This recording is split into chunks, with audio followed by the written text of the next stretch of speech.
Dear Diary, it's only midday, and already we've had nothing but meetings. Such is the lot of a politician, I'm afraid.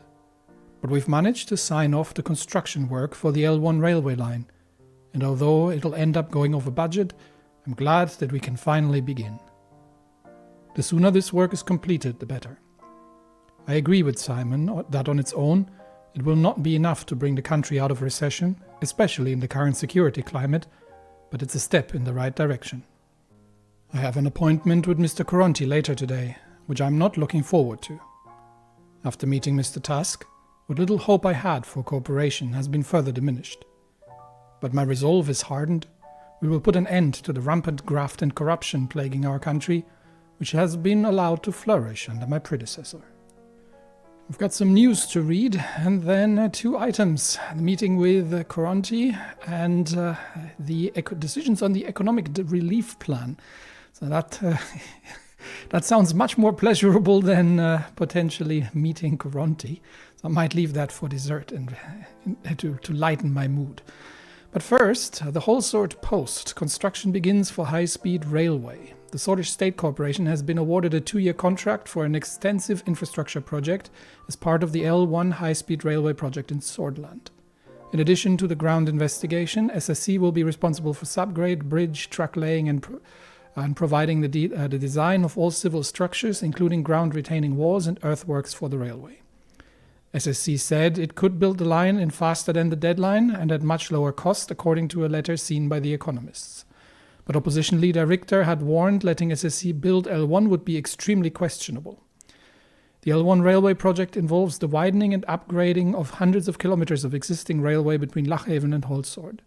The high-speed railway will pass from Anryka and Gelsord, as well as connecting the towns of Deskat, Anka and Vekteriat to the capital.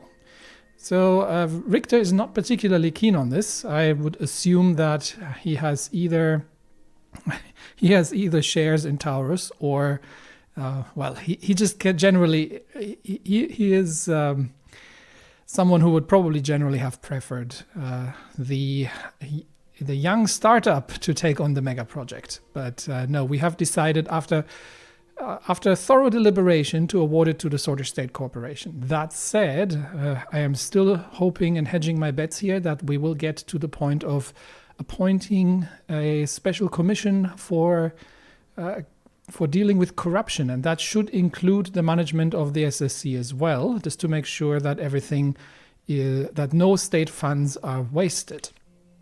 What does Swordland Today say about it? They don't like me particularly.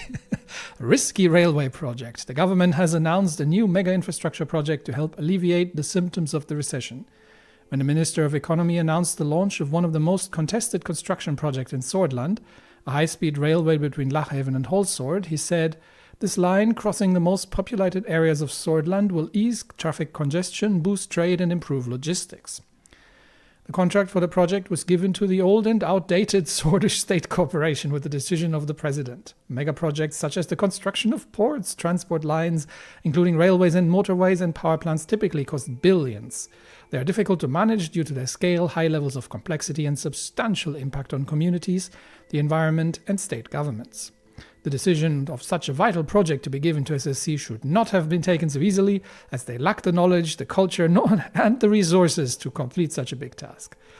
Plan for a wider and faster railway network between the 2 most economically developed cities have circulated since the early 40s and was promised by Alfonso before the 49 elections. How dare the government not line the pockets of my owners? Yeah, I think we can look forward to the meeting with Koronti, and Swordland Today is firmly not going to be in my favor. All right then, let's get that over with. We have to meet Marcel Koronti, apparently in the presidential state car. Okay. Our motorcade headed to the meeting location set by Marcel Koronti. Why does he get to set the meeting location? Excuse me, he has been asking for a meeting with me. He should be the one traveling. I had only my most confidential and trustworthy team members with me, and I hope good security. Well, we do have Serge, and Serge is not just my driver, he's also my bodyguard. After a few hours of driving along River Eskel, we took a turn before entering Conriat. The darkness started setting in as we drove up to a hill. Where are we, Serge? We're nearing the HOS Country Club, Mr. President. HOS, I think, was the Heart of Swordland conglomerate. Yeah, that is Koronti's big corporation. We'll be there shortly. We arrived and the big iron gates of the country club opened. It was huge and outright extravagant. The main building, inspired by lesbian architecture, was illuminated from all sides. It was rather chilly. I was approached by Petra Vectern and Lucien Galad. Okay, so we've got Petra and Lucien with us today. That is good. I like Lucien. Lucien is a complete no-nonsense man and has a sharp mind. I hope the journey was comfortable. Why are you here already? Why are we all meeting in the country club with these people? Why are they not showing up in my office, as Tusk did, if he wanted to talk to me so badly? I've got better things to do than play to the whimsy of these corrupt oligarchs. What can we say? The location is very remote indeed. Anything to keep me away from home? No, I like being home. Looking forward? No, I'm certainly not looking forward. I can't think of comfort when our country is descending into chaos. Honestly, I should not have been driving here. Who organized this? I should have been in my office dealing with other stuff while Mr. Koronti got into his motorcade and made his way over there, and then approached me asking for favors or trying to bribe me. Well, when you put it like that, I know Peter. He's always positive and he likes to party. he likes the good life. Let me put it that way. Let's enter the building. So it helps to remind him occasionally that yes, we have a responsibility and do not get distracted by all the shiny. After opening the marble engraved wooden door, we were greeted by... What is a marble engraved wooden door?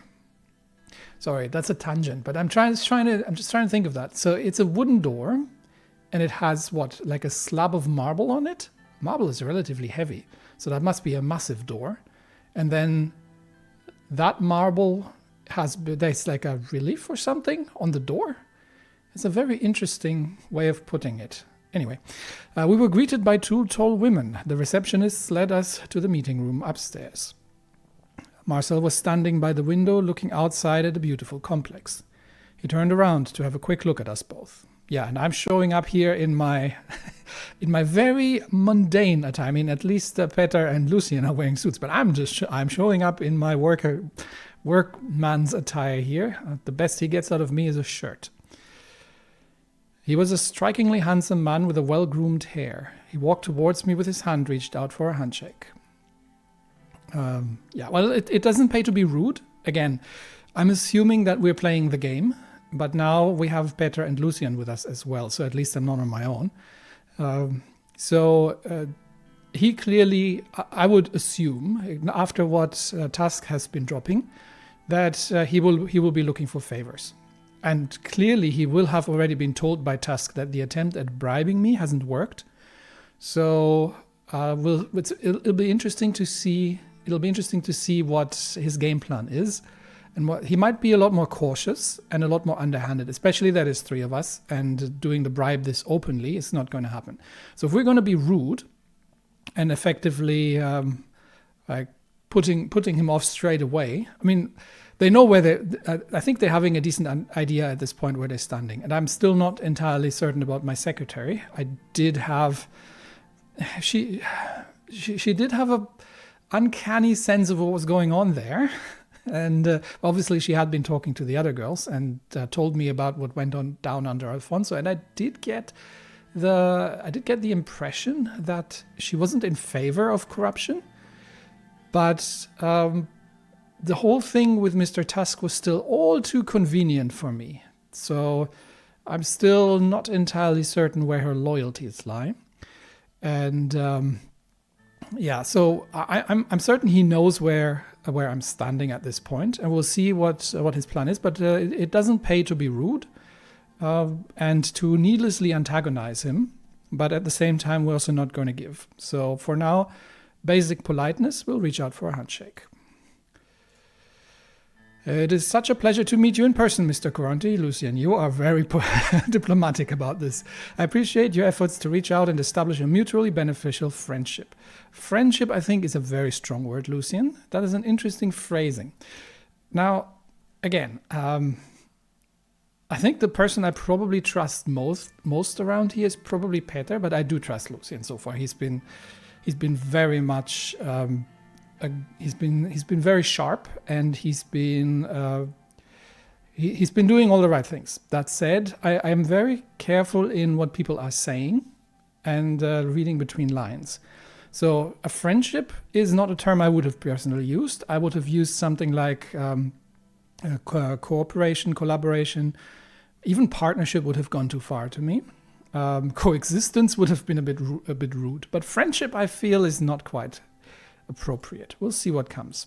Thank you for hosting us. I admire your father very much. May he rest. Oh, Peter is a fun boy. Okay. Oh dear.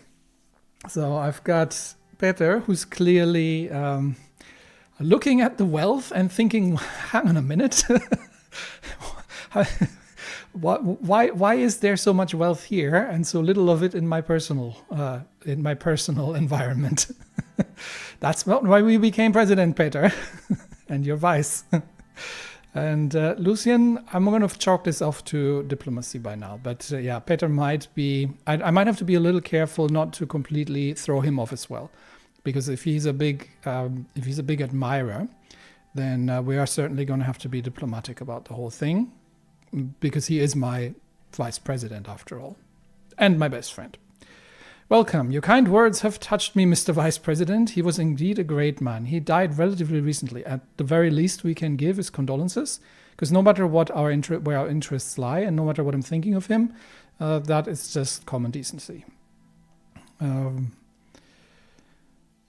Yes, please accept our condolences. Was he a true entrepreneur? How true is that? I can't really look things up in the codex easily because can I? Maybe, yeah, there we go. Conrad Koronti, because it tends to advance if I type anything, so I can't be typing anything. Majority shareholder, he's the man who created the famous Koronti brand through his highly successful business ventures and motivational quotes. Always promoted a victory no matter the cost approach to making a business a success. Drew criticism from those who parted ways with him. Yeah. I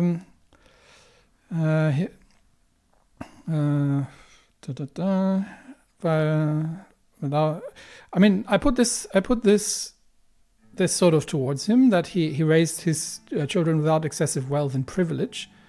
But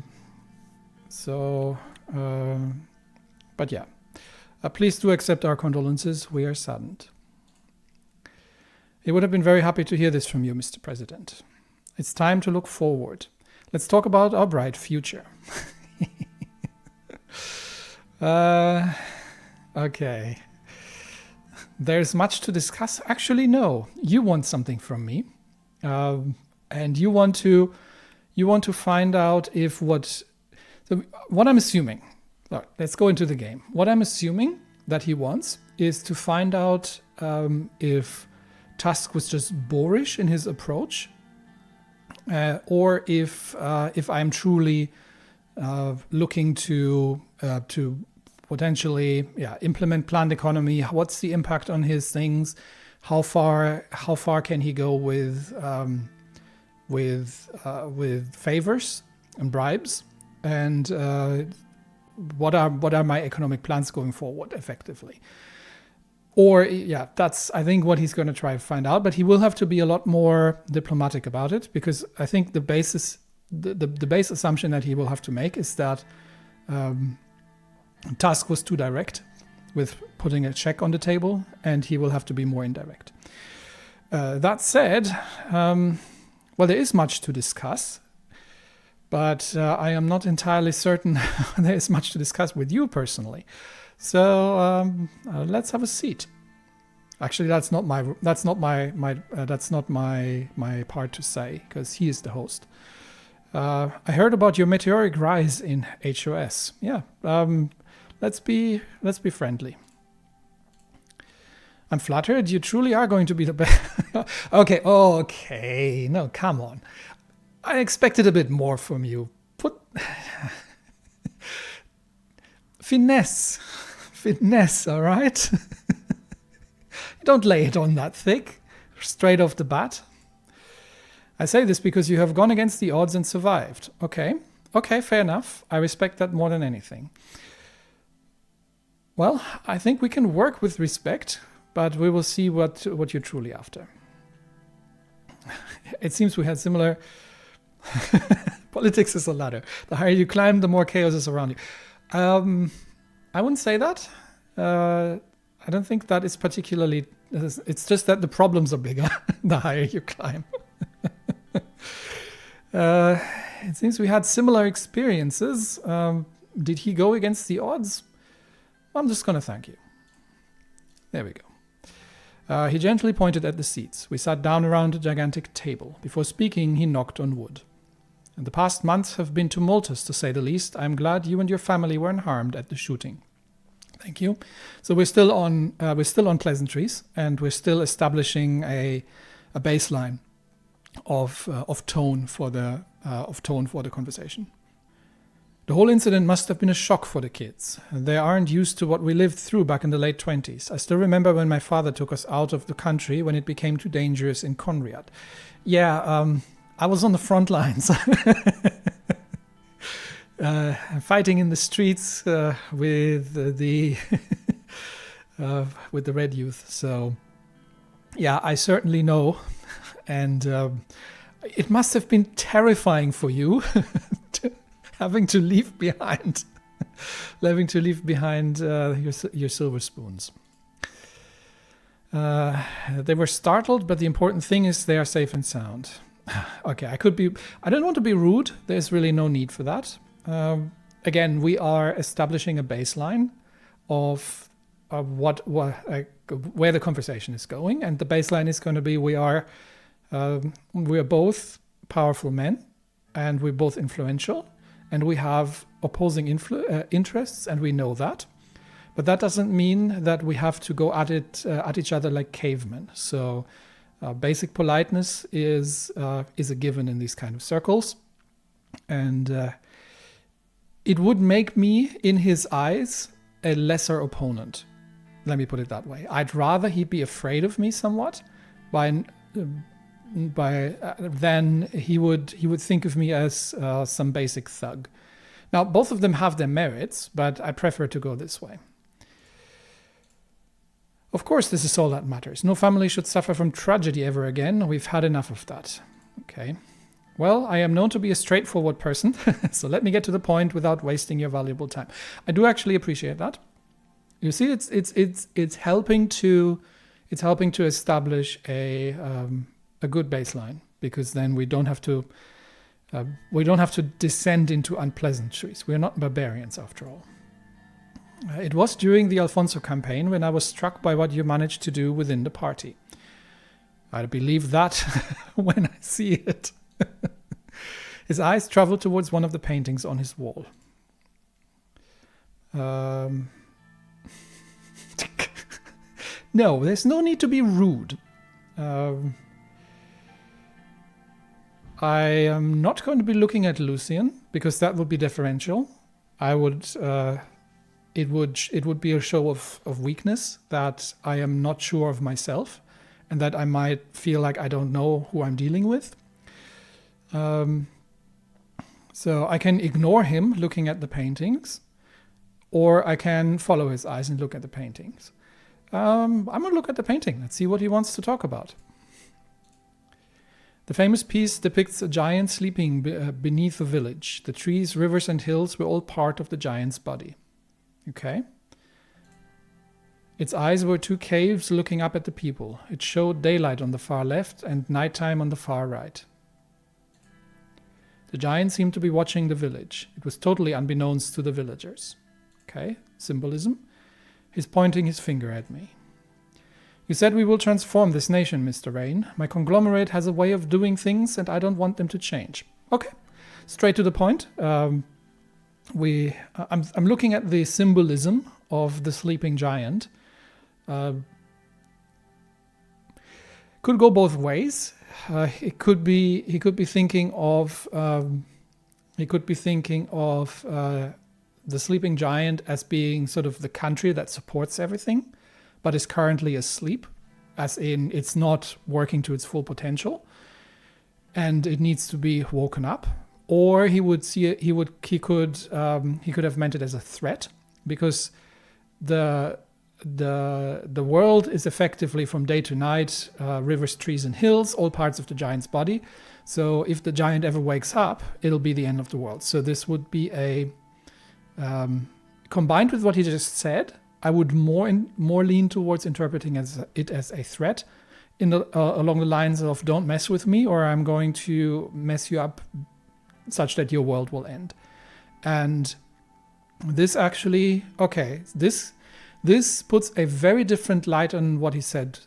What he said further. He said previously, when he was pointing out, he was asking about the children. So with what he says here, I'm reinterpreting his earlier words more as a veiled threat than in combination with the look at the image. So it's, I think what he's saying, I mean, he's very straightforward to it, blunt almost, but in combination with what he said previously, I think there's an implied threat here.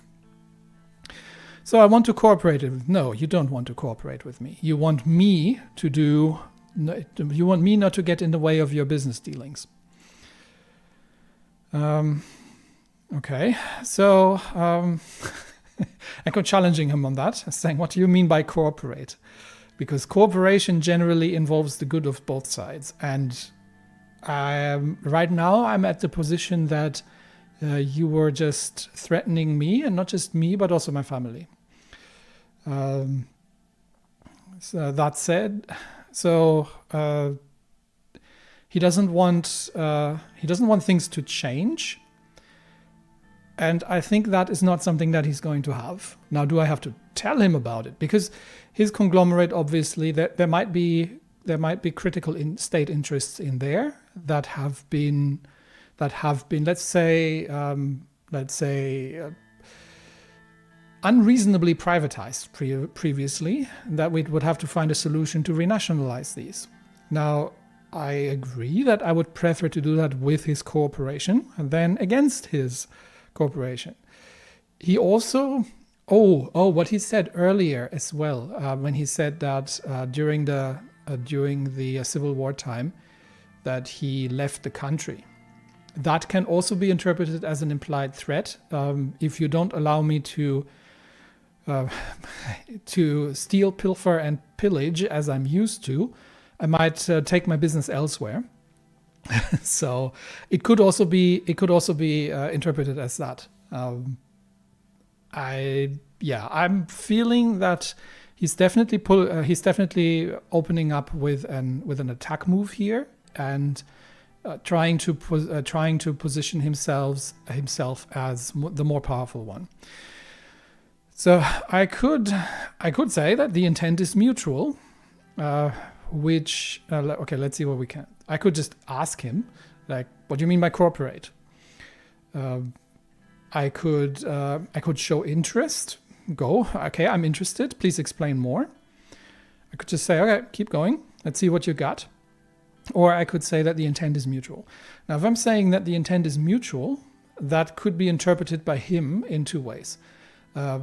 He could, given that he's just opened up with a threat, and with a pretty big one, in my understanding so far, that could be interpreted as me backing down, and effectively saying, all right, I see your threat, and I'll be backing down from that, and I'll be happy to go along with you. Which is not what I'm trying to say here, because I want to come along as my desired outcome for this meeting would be to show him, no, your threats aren't going to work. Things are going to change around here, but we can work together for the betterment of the country if you're interested. But if you're not, I am not going to be threatened by you.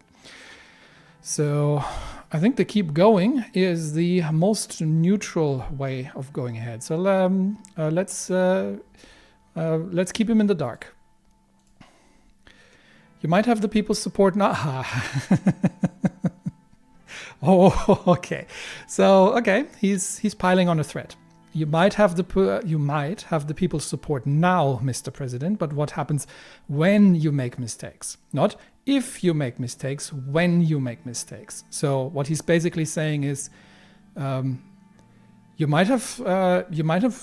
I acknowledge, and he said that earlier. He acknowledges my achievement of becoming president, which he thought would have not been easy for somebody with my political position.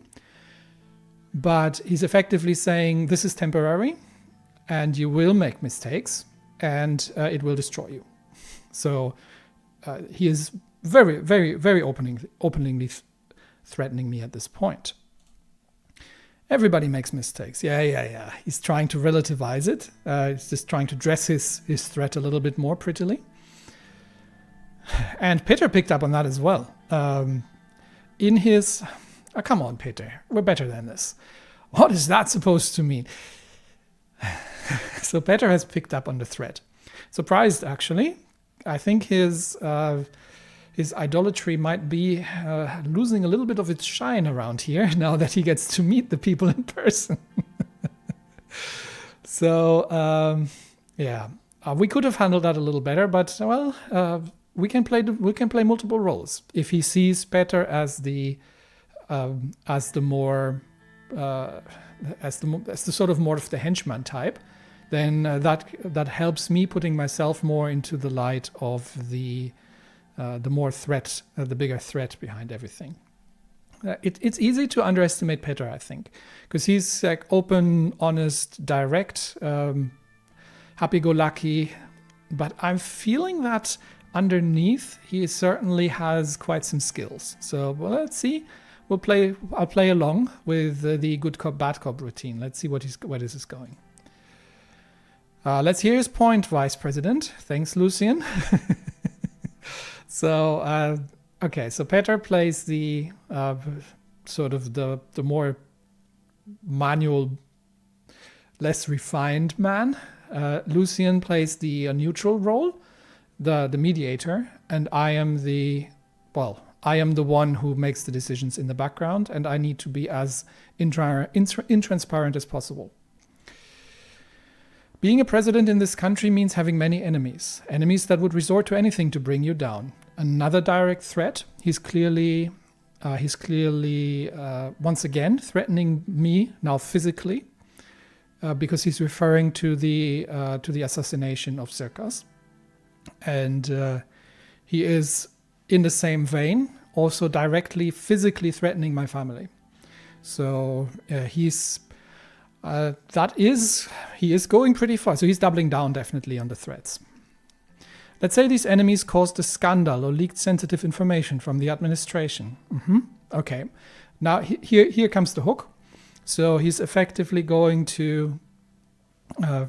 this was the implied threat. This was clearly a physical threat, because resort to anything to bring you down, that's a physical threat. Like, that is you might get shot here. But that wasn't what he was actually trying to do. He was just trying to effectively build up the threat from his position in order to pivot to what he actually wants. And I'm starting to see where this goes. So now he's talking about leaked and sensitive information and scandals. So he's going to try to sell me his newspaper, basically. So his deal is going to be, if you are, it's the Swordland Today, I think. So if you agree to let my corruption continue, then I'm happy to give you positive news coverage and cover up for negative news that we will dig up, right? So these enemies, that's clearly him and his people to a degree as well. That he's included with that, because he's not on my side. So he's effectively saying, this isn't bribe, this is blackmail. So he's effectively saying, after threatening me and my family physically, he's saying that we will find sensitive information. We have people within your administration, my secretary potentially, and then we will find dirt on you in one way or another. Because see, this is the thing, right? You're the president. That means the buck stops with you.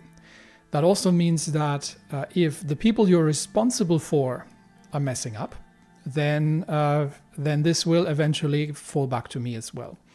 So what he's saying is we will find somebody within your cabinet, within your organization, within your party, and we will find something embarrassing, we will find something damaging, and we will leak it in the worst way possible unless you do what I want. So we went from physical threat to me and my family to outright blackmail. These would be destructive once they were released. Now it's just doubling down on it. If they were released, and here comes the proposal. I think it is time to. So far I've sort of been neutral and tried to be the ambiguous kind of person. Now, I can't say, are you threatening me? Because yes, of course he's threatening me. I know that he's threatening me. He knows that he's threatening me. And he knows that I know that I'm threatening him. That he's threatening me, sorry. He knows that I know that he is threatening me and my family. So I effectively have to meet his blade now. I have to parry. I can't let him continue building up the threat, because then he'll end up feeling superior out at top. At the same time, I can't go down to, this is Peter's role, right? He literally just, what is that supposed to mean? So the best reply is, you are playing a dangerous game. So this effectively, this is the parry. So this says, don't threaten me, because you're not the only one who can cause damage here. I have power, and I'm not afraid to use it against you if you feel like you want to get into a fight. So this is basically me matching his form and his level of threat. We are all dangerous men playing dangerous games. Okay, he acknowledges that. He acknowledges the parry. Okay. I don't like any of these answers. I know what his offer is. So this is basically the same reply, right? I know what he's going to offer me. It's clear as day. I don't need to ask. What I would have liked to say is something on the lines of, I would have liked to end the conversation here, to be honest, because I think we are at the point where we have nothing to say to each other, and everything from here on out is just going to become more damaging in a way, because we know where our positions are, and we've both raised the threat and clarified where we stand. So this is obviously a stupid answer, right? This would diminish my. This is an infantile answer, and or question, a reply, let's say, and it would diminish my standing. So I could take him up on. I could say, look, let's hear what you've got to offer. Effectively, putting out that I acknowledge him for being dangerous. He acknowledges me for being dangerous. And I'm open to listen to what he's got to say. I could directly ask him what he wants in return, which would be the answer that says, I see what you did there. And I'm not going to go for it, but you may as well put your cards on the table, because the game's over. And again, it's unnecessary, but I think... yeah, what do you want in return? It's direct. It's I know we're done playing. Game's over, and put your cards on the table, and then we'll leave. I want two things, Mr. President. Number one is a guarantee from you that the Rayne administration won't meddle in HOS affairs, no matter what happens. Not going to happen. Number 2 is a simple gentleman's favor for the future. Let me prove my services to you first, and I'm sure you won't disapprove when the time comes. Okay, so he is. We both know what he's talking about. He's offering me favorable news coverage, and he's offering me to not look for dirt in my administration and publish it in his newspaper in the most damaging way. In return, he obviously wants HOS to be exempt from any nationalization, anti-corruption things, or anything else, like guaranteed. And on top of that, he wants a wild card. So he wants to effectively have. So he believes that he believes that his offer is valuable enough to buy him exemption from crackdowns against corruption and other things. And he believes that it's at the same time valuable enough to warrant a blank check favor in the future. Yeah, that's not happening.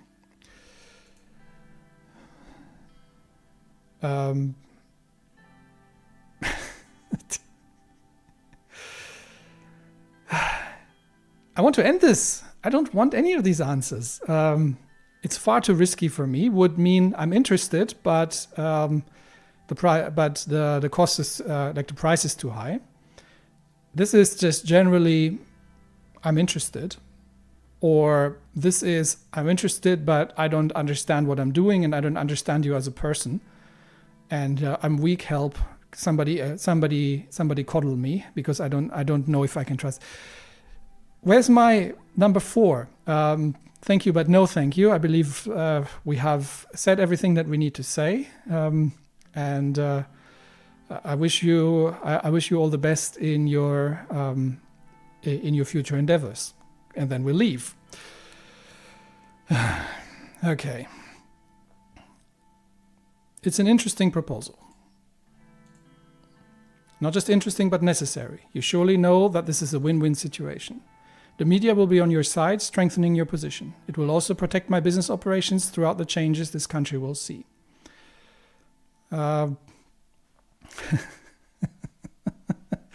Okay. I have 4 options. I can accept. I can ask Lucien, who obviously out in the open cannot say what he's thinking. Right now, Koronti is threatening me and my family, and he has threatened us physically, as in you might die on this. So this has been a lot more than just bad press, right? If I put Lucien out on or Peter at the same time, if I put them out into the open, I could get I would actually show weakness, because I would show that I would defer to my advisors when it comes to these kind of unsavory offers, and I can't make up my own mind. No, I am the dangerous man here, and so are you, Mr. Koronti. Lucien and Peter are here as my advisors, but nothing more. And I'm also not going to put them out in the open, effectively challenging them or asking them to back me up against Koronti. I don't need their backup because that would put targets on them as well. No, the decision is mine. These two have nothing to do with it. I will have to reject Mr. Koronti. Such a pity, Mr. President, and here I thought we were going to be good friends. Oh, Mr. Koronti, we would never be good friends. It's a shame, really. No, it isn't. You have expected this to happen, but interesting approach. Certainly, he's the more between Tusk and him. He's the more dangerous one, I think. Goodbye, Mr. Koronti. We have nothing else to say. I won't go as I won't try to look. We've acknowledged each other as both that we are dangerous players, and we are. It's not just that he has power over the newspapers; he has power over one of the largest conglomerates. He will send somebody to dig up dirt on me and my administration. He will give me unfavorable news coverage on every corner, which honestly the Swordland Today is already doing. And he will not limit that to my person, but he will include my family with that as well. So at the same time, I hope what he takes away from this is that I am not someone to back down from threats, and I am someone who can and will hurt him in return. So there's no need for me to put that out there and trying to put myself above him, because we're both dangerous in our own ways. There is no need for this. This doesn't make any sense. So the only thing that we can say now is goodbye, Mr. Koronti, because goodbye, Mr. Koronti has multiple meanings, right? I didn't say something like until we meet next time. Goodbye means it can mean this game is over. We have played our cards. We've acknowledged each other, and I'm going to leave now. It could also mean I will destroy you in return if you try anything, and we will not see each other again because you will not be here. So this is the perfect response to this. Goodbye, Mr. Koronti. Let's leave. Yeah, Peter has got his illusion destroyed quite a little bit. Left the complex and entered the car. I was hoping that would end better. Honestly, Lucian, you and me both, but I wasn't expecting anything. He pushed it too far.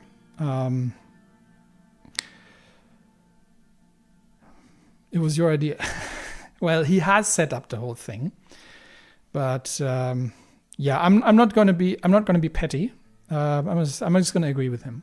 Agreed. Yes, I was hoping that he would have been a little bit more refined about it, and left it without the very, very strongly implied threats. I should have seen it. Oh, you absolutely nothing. No blame on you. No blame on you, Lucian. Return to whole sword. And with that, we have finally gotten that unsavory bit out of the way. Honestly, the way this is going with these oligarchs, I should be bringing a fluffy white cat that I can surreptitiously stroke while it's sitting on my lap when we have these meetings, honestly. Or ask for a vodka martini, shaken, not stirred. Okay.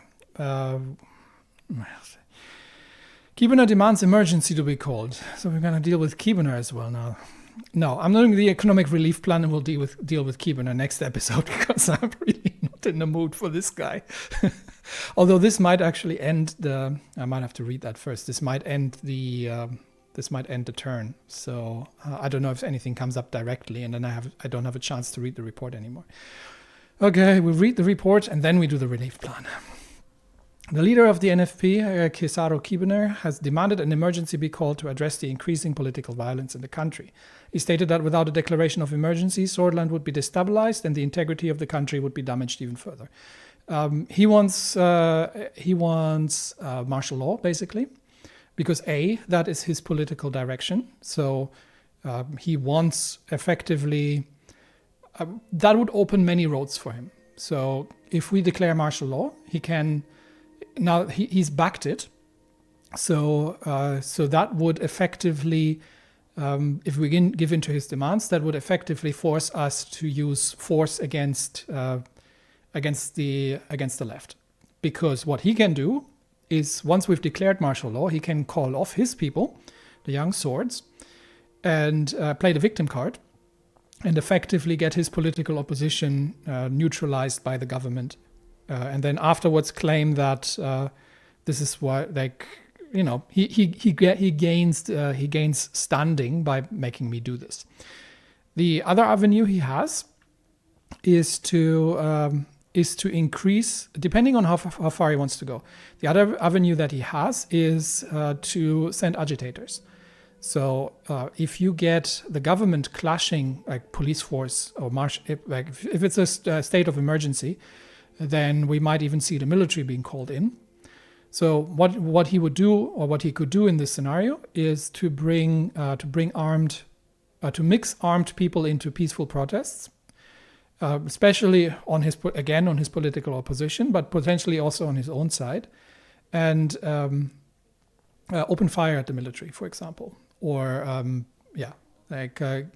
turn protests violent increasingly, such that the military, which only knows one thing how to respond, and that is with force, because that's what they're there for, he can create blood in the streets to the degree that the government might fall, and he could look at that as an opportunity for his people to rise up. He's probably got the military to a degree on his side already anyway, and install himself as a dictator for life, something like that. So, it's clear where he's going. And obviously, we will have to do everything we possibly can to not make that happen. All right, let's do the economic relief plan. Something more tasteful after that unpleasantness. With the assistance of the National Business Council and the Central Bank, Simon Hall put forward a countrywide relief plan to mitigate the economic hardships that are being felt. We can either provide stimulus checks for people in need or bail out businesses under serious financial strain, or decide not to approve the plan. It's going to cost two government budget. We still have 5 in the positive, but we can go down up to -20. Now we do have a debt to GDP ratio of 138%. Although with 10% inflation, that is the nominal debt remains the same, but the actual debt gets reduced somewhat. Of course, that is not good for in any way for us. But we need to fix the economic situation. Now we have 2 options. We can either directly hand money to the people. Handing money directly to the people is generally to be considered inflationary. And we already have 10% inflation. And we have a significant drop in GDP. That said, the question is, where's the cause? Is it a supply-driven inflation, or is it a demand-driven inflation? If it is a supply-driven inflation, as in we don't have enough goods and services around for all for everything that the people want to buy, then handing money to the people would make it worse, because you just put more money into circulation while not increasing the amount of goods and services. If it is the other way around, then it would improve it, because if people don't have enough to eat, then if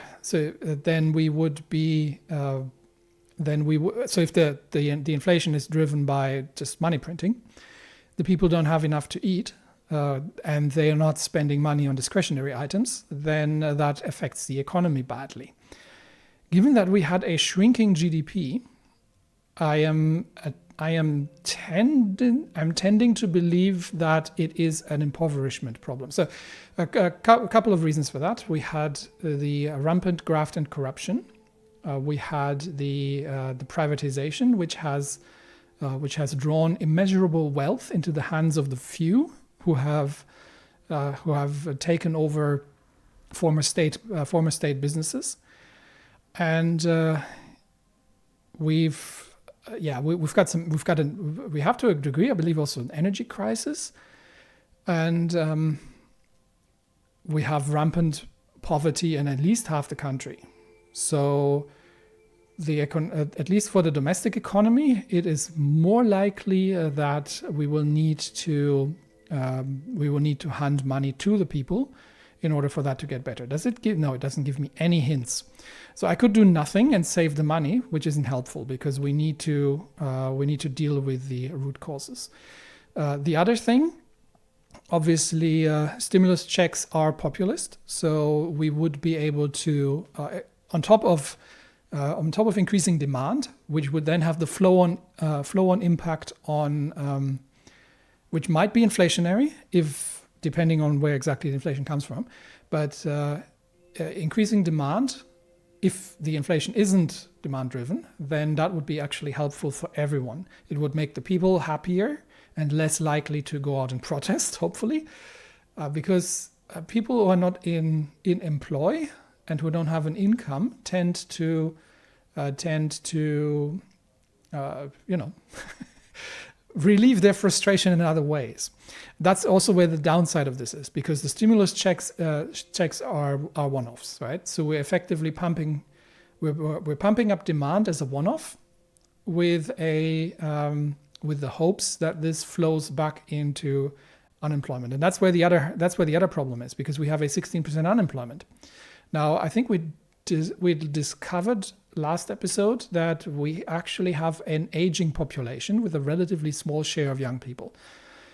So the unemployment is not necessarily demographic even, which means that bail out the businesses would potentially allow them to hire people. But that is a very, very big potential, a very big question mark on that. Because we are in the middle of a recession, and we're still in a situation where businesses under financial strain, and that's easy to fake, might just siphon this and siphon this off as a one-off profit, hand it out to owners, shareholders, oligarchs, and others, and then continue on their merry way. So there's absolutely no guarantee that business bailouts are going to increase the amount of employment. They will probably decrease the decline of employment to a degree, because if businesses are under financial strain and are going under, then that obviously increases the amount of unemployment, which is bad for everybody.